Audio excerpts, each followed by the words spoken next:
Le château de Pregiama, qui défie la gravité, imaginez, depuis 800 ans.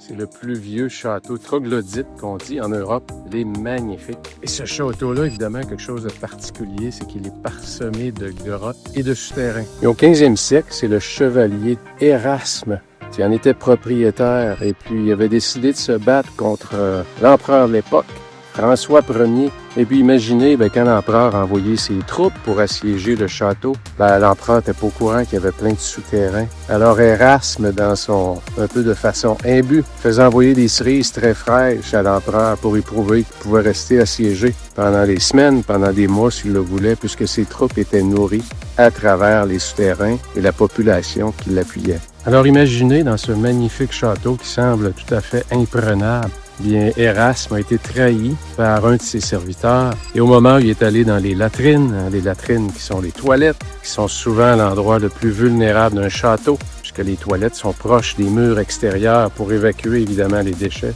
bien, le serviteur l'a trahi, l'ennemi a lancé un boulet et notre ami Érasme est mort à ce moment-là, dans toute sa splendeur.